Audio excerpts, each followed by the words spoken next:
Hello guys and welcome to a brand new video. Today I'm here with another OtakuDaiKun video reaction and I'm going to be reacting to lessons in Magecraft number 4 mana in today's video.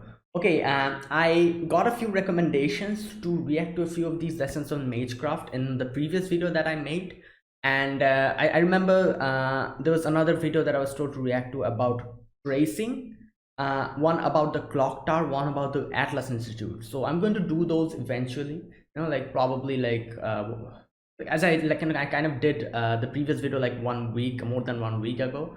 So I'm going to do this eventually one by one. So if you have any other videos you want me to react to from this lesson in Magecraft series or anything else, let me know in the comment section, and yeah, I'll note it down and I'll react to them eventually. But for today, it is number 4, Mana, Lessons in Magecraft. So let's see what this is about. And as always, the link to the original video, it will be in the description box. I'm sure you've watched it, but if you want to click on it, it'll take you to the original video.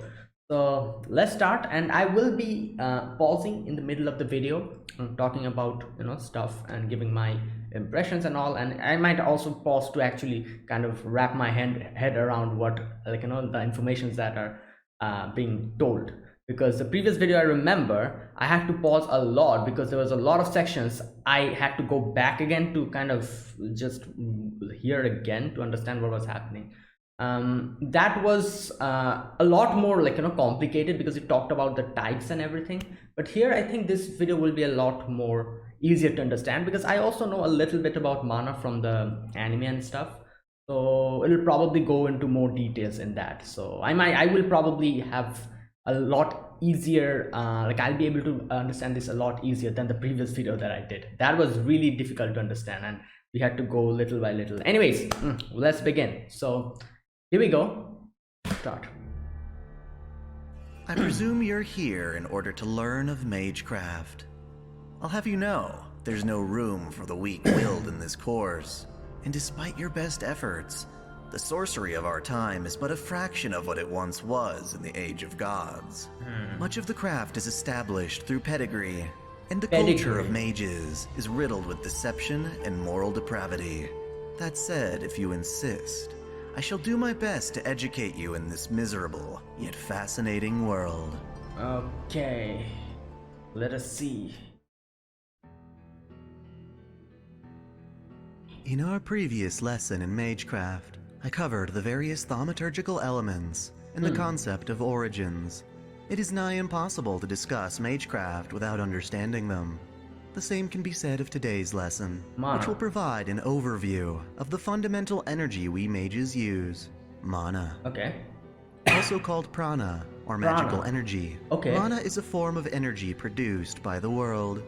For our purposes, it is the life force of our planet Earth, as well as that of other celestial bodies.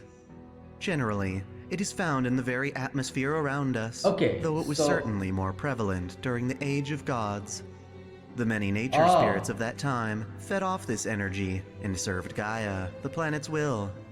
Before humankind developed further in the realm of science, mages benefited greatly from the sheer density of mana in the air. Okay, so it is a normal thing happening in the like a normal, just like how air is there, mana is also there in the world.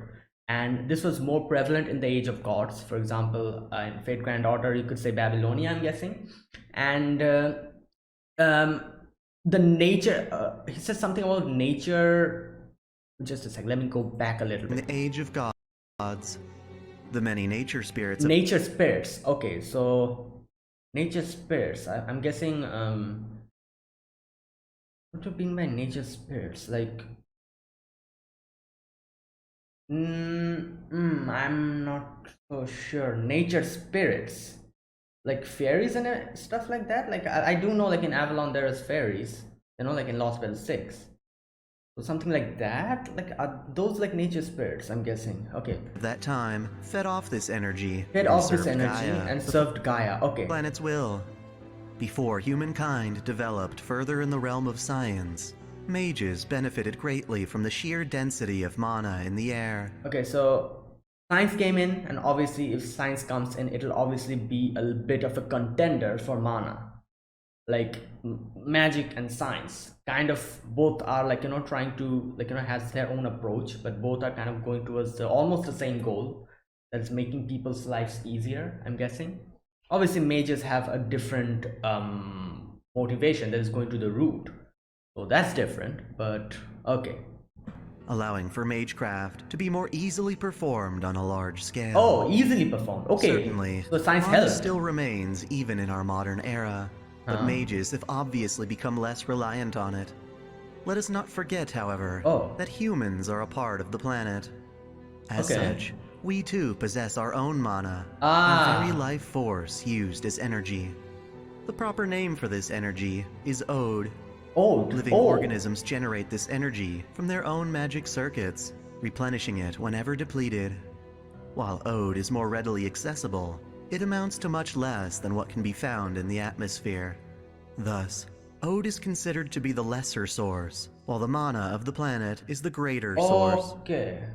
Even with abundant atmospheric mana, the energy used for spells must be converted through magic circuits before it can be released. Wait, okay.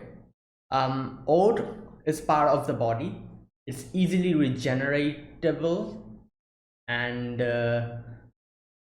it's a lot lesser than the world's mana source. Okay, I'm going to go a little bit back because the energy used for spells must be converted through magic circuits before it can be released. A little bit before, okay. Planet is the greater source. Okay, from here. Even with abundant atmospheric mana, the energy used for spells must be converted through magic circuits before it can be released.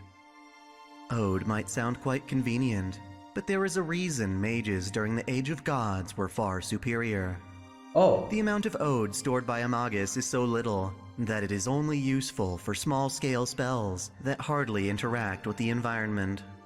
Reinforcement Magecraft is one such spell. It makes sense that an inept magus like Shiro Emiya found this to be the only spell he could formally conjure. Another example would be Rin Tosaka's Gando shots. Even the best mages merely use their Ode as a starting point for larger spells. They still rely on mana from the atmosphere to maintain said spells. Makes sense. Point being, there is only so much a mage can do on their own.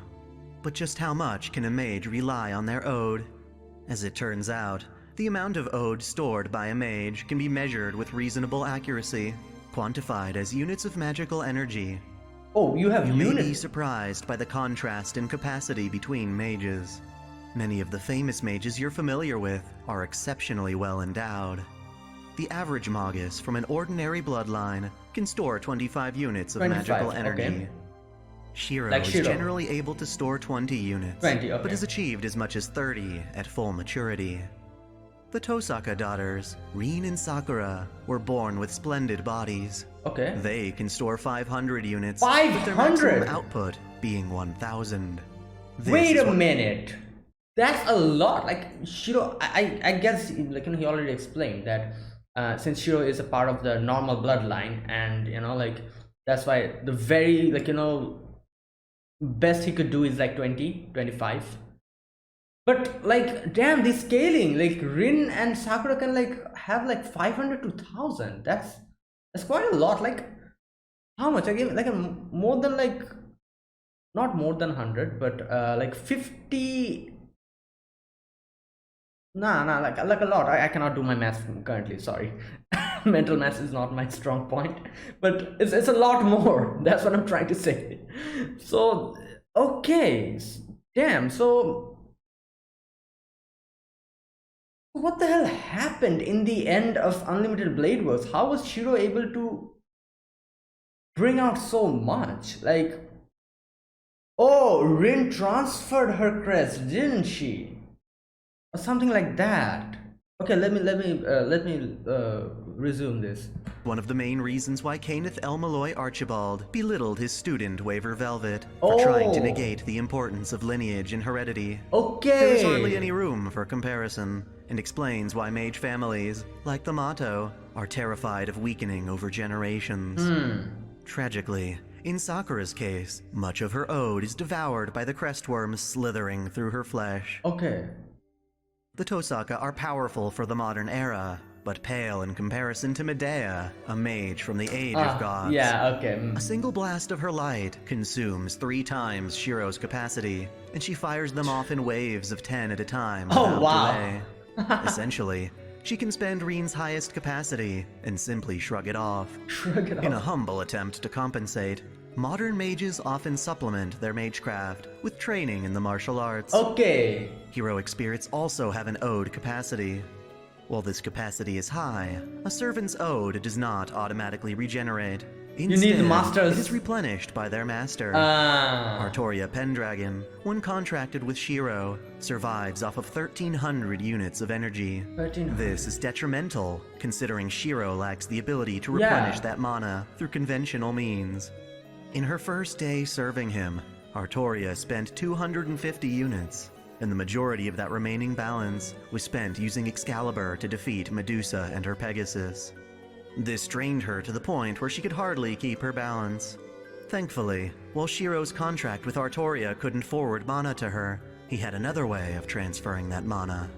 The ode in a mage has a tendency to blend in with their bodily fluids, namely blood and semen. Even when such fluids leave the body, that mana is retained for a time. Mages hard on their luck sometimes sell their mana-infused fluids for profit. Thanks to this peculiarity, with Reen's guidance, Shiro learned that he could replenish Saber's mana by having sexual intercourse with her. This intimacy is a critical part of certain mage rituals, and is most effective when both parties are at ease with one another. To allow Shiro the chance to conjure his unlimited blade works, Reen Tosaka relied on an intimate ritual that allowed Shiro to draw from her ode in his final battle against Gilgamesh. There you go. I was just talking about this. So I said like she transferred her crest. I think I remember that in the anime, but obviously the visual novel had a lot different, like, you know, like it went in a lot different way. So basically that I was so confused. I was like, okay, so Shiro can like has like 20 units. How can he actually do that in the end of Unlimited Blade Works? It makes sense now, like, because it was Rin's magic. But still, I don't know. I feel like what he was able to accomplish at the end of Unlimited Blade Works, like, you know, he fought with Gilgamesh, even though Gilgamesh did not use all of his powers. He did not bring out air. You know, he because of his pride, he was a bit too late to take it out, and Shiro just chopped off his hand, and that's it. So even though that happened, but still the way he was conjuring those, like, you know, like those projections in the end, I don't think like the mere transfer of fluid from Rin would be able to help that out. Like, so I'm sure like the whole thing with the crest that she did was probably something that has more significance in this in Unlimited Blade Works, because that's why he was able to do it in the end. Like I remember, like from the anime explanation, Magic Crest is like the like a mage's identity, what their generations and generations of ancestors have been, like, you know, all the knowledge that has been passed up from them. That's like in the magic circuit, I remember. Which means like not only Rin's dad, but Rin's grandfather and all of them, all the other mages who came a lot before them, all of their accomplishments and everything is in the crest. That means that crest it has a lot of, I'm guessing, magic in it, a lot of magical units. So Rin transferring that to Shiro, did that actually help in the end of Unlimited Blade Works? Because he was able to fight Gilgamesh. Like, that's insane. Probably because of that. Now for the Heaven's Feel, however, I'm guessing he was able to, like, you know, take the magic from Archer's arm. Like, Archer's arm was the main reason why he was able to do it. I'm guessing that's where he got the mana from. So I'm guessing that's the explanation in Heaven's Feel. I don't remember anything about the Fate route, that is Artoria's route, because it doesn't have a proper adaptation and I've not seen it. And it's been a while I've read the novel, so I don't remember anything about that. But these two, I'm guessing that's the explanation. Correct me if I'm wrong.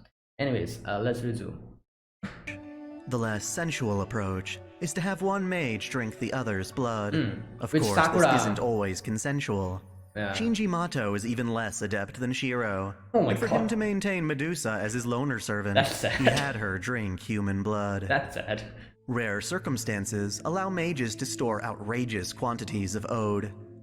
Michael Roa Valdemjong was a vampire who tricked the true ancestor Arcuade Brunstud into drinking his blood, turning him into an extremely powerful dead apostle ancestor. As Arcuade continually hunted and killed him, Roa reincarnated into various bodies, and at one time took control of a French girl, Elysia.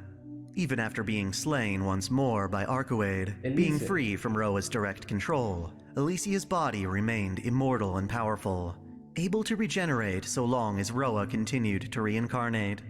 Thanks to this undead connection, Elysia, later called CL, has a capacity of 2,500 units of ode. I forgot everything about Tsukihime. When connected to the Greater Grail, manifesting under the influence of Angra Mainyu, contained as much as 1 trillion units. The last aspect of mana I wish to speak about is the concept of ley lines.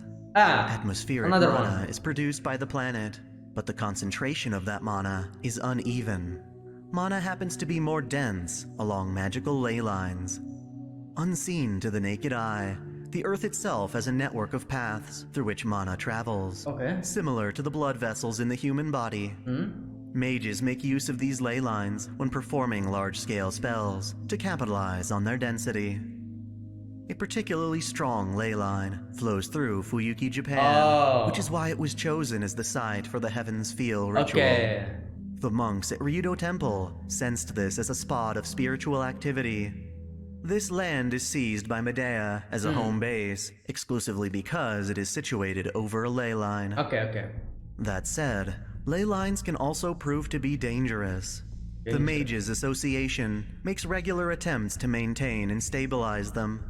Beyond being flows of magical energy, the ley lines also happen to be spots through which worlds can be traversed. The cave within Mount Enzo, the Ten no Sakazuki, for instance, is the location where the Ainsworth family infiltrated Ilia's world to retrieve Miu. Wait, just a sec. Okay, so it's like also a gate to a parallel world or whatever. So that's the whole thing. Yeah, okay. Yeah, I do remember Khaled Liner. It's been a while that I think it was in season 3 or was it season 2? No, it was season 3, I think, where they went to save Miu. Yeah, it was season 3, I think. So okay, so yeah, okay. I remember. I barely remember anything about that part, but yeah, they did go. So that's how they went. Okay, let me rewind a little bit and listen to this part again. Cave within Mount. Just a sec. Worlds can be traversed. The cave within Mount Enzo, the Ten no Sakazuki, for instance, is the location where the Ainsworth family infiltrated Ilia's world to retrieve Miu. In summation, mana is the lifeblood of celestial bodies, including Earth. It flows from ley lines and scatters through the atmosphere. Because humans are part of the planet, they too also have mana, an internal source called ode that is continually regenerated by a mage's magic circuits. Rudimentary spells can be cast exclusively from a mage's ode, but Magecraft on a large scale requires mages to tap into the Earth's mana, which is tragically depleted since the end of the Age of Gods. I think that's what's happening today's to lesson. Miu's world. In the future, I wish to discuss the key to a mage's lineage, the magic circuit. Okay. Which I was just talking about. Thanks for watching. That's it. Which I was just talking about a few moments ago, that the magic circuit is the magic crest, I think. No, wait. Magic circuit and magic crest, they're different, aren't they? Or are they the same? Magic crest, I don't know. The magic crest is, as I said, the it comes down from generations to generations of what people and their ancestors, all their mages have done and accomplished in their life. Like, they pass it down to their child and their child. That's how it goes. That's the magic crest, isn't it? The magic circuits are different. Okay, sorry. Yeah, I know. The magic circuits are different. Okay. The magic circuits, everyone has magic circuits. Like, Shiro also has magic circuits. But Shiro doesn't have a magical crest because his ancestors were not mages. And Kiritsugu never did that. I remember, like, he said something about he or someone said something about Kiritsugu never transferred his crest to him or something. I think Kiritsugu should have a crest, shouldn't he? Or maybe not. Maybe not. Maybe Kiritsugu did not have a crest. I don't know. Um, but yeah, either way, Shiro did not have a crest. Rin had one because he comes from a lineage of, like, like the Tosakas. So the crest that were transferred to Rin was from his dad. Unfortunately, Sakura did not get a crest because she was adopted by the Matos. So one question is popping into my mind. I think I remember them, him saying in this video that Sakura's magic was consumed by those crest worms. What was the significance of that? Why did they do that?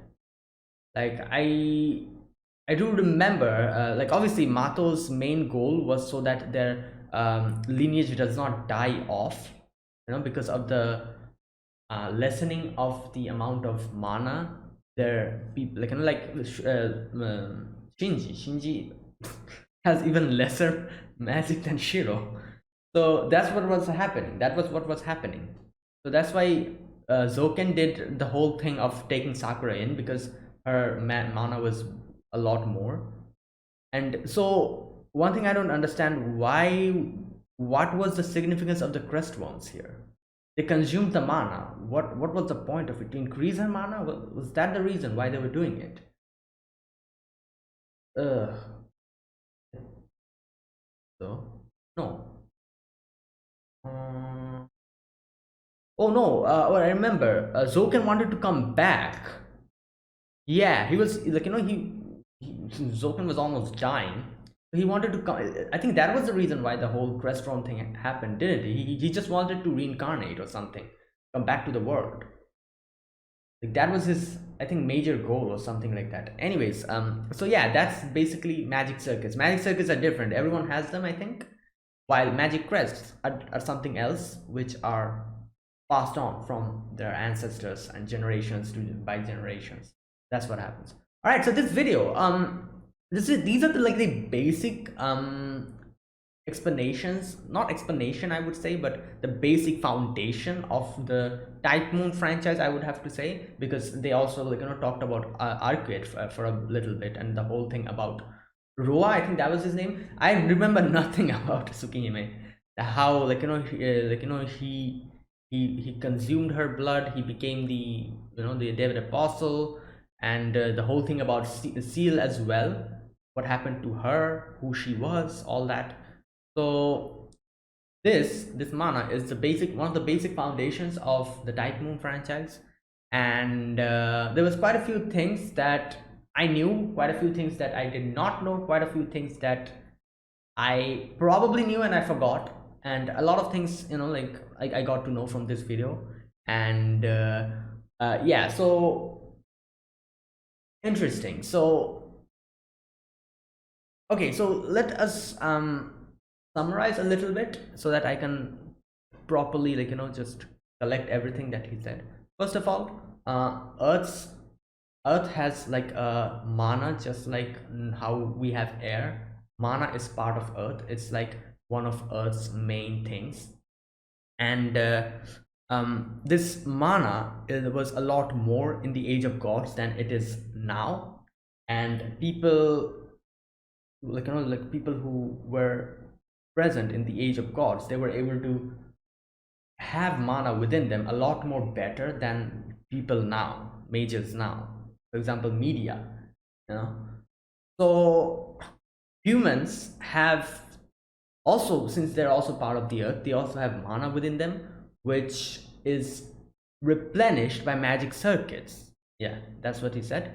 And there's a unit for mana, which is like 25 for a normal person. Shiro had 20. Shinji has even lesser than that. While people who are from a good lineage, Tosaka, Mato, they have like 500 to 1000, which was what Sakura and Rin had. And yeah, that's why like, that's why lineage is so important. in this, like, in this world.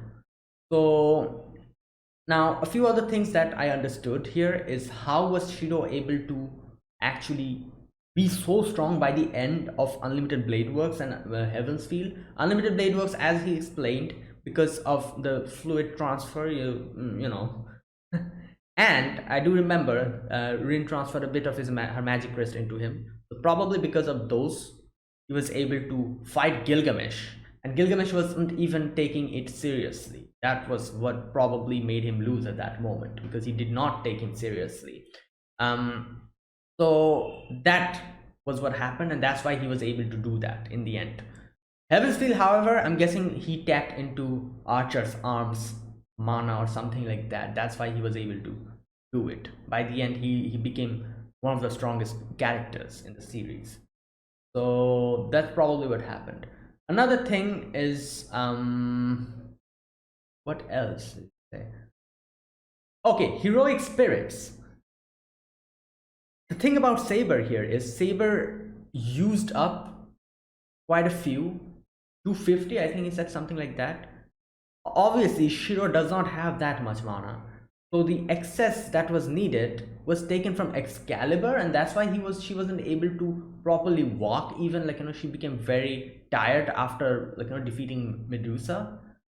So that was what happened, and that's why, yeah, I remember, like, you know, Shiro always saying that, oh, I'm not able to provide better, like, you know, mana for you, and you know, like, since I am not that much of a good mage. And Saber was always would be like, no, it's okay, it's fine, something like that. While I do remember when Saber transferred masters to Rin in Unlimited Blade Works, I'm guessing she was able to use her strength a lot better because of Rin's inner mana or oath capacity. So basically, like, you know, you, like, this is like a two thing, like the servants who are manifested, they need mana to actually exist, because they don't exist in the real world, you know. That's why they gets contracted to a master, and it depends on the master as well how much they'll be able to use their strength. For example, if even if she, like, you know, Saber has like the strength of, like, she can use like 1,000 units in one attack, one of the stronger attacks. I'm just taking an example. If she can use 1,000 units of magical energy, she's able to unleash that much power in one of her attacks, stronger attacks. She won't be able to do it because Shiro has like 25 of them.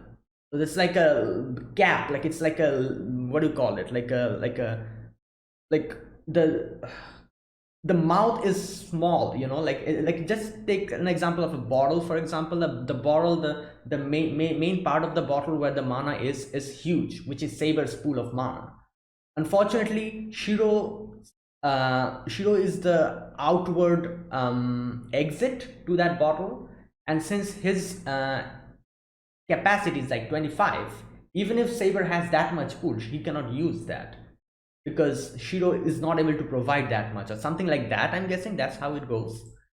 And since she used a bit excess while defeating Medusa, she took it from Excalibur. That's what I'm guessing. That's what is the basic explanation of this type of a thing. Okay, so all right, I understand most of the things, and yeah, this video was a lot easier to understand because I myself had a lot of prior knowledge to this. Not much, but quite a lot more than the other video that I reacted to. So yeah, this was a lot easier to understand. There were a few things that I got to know more, and if you want to let me know anything extra, and if you have something else to say, if I made a mistake in understanding some parts or something, let me know in the comment section. And yeah, so that's it, guys. Thanks for watching. This was my reaction to lessons in Magecraft number 4, Mana. And yeah, that was good. That was really good. And that's it. So if you guys enjoyed this video, be sure to press the like button, subscribe if you're new to the channel or you haven't subscribed, and comment down below anything you want to say, anything you want to let me know. And if you want to tell anything else about this video that I need to know, you know, like some extra information, let me know in the comment section. And so yeah, that's it. Okay, so before we end, as I said in the beginning of the video, if you want any other lessons in Magecraft or any other videos from OtakuDaiKun that you want me to react to, let me know in the comment section.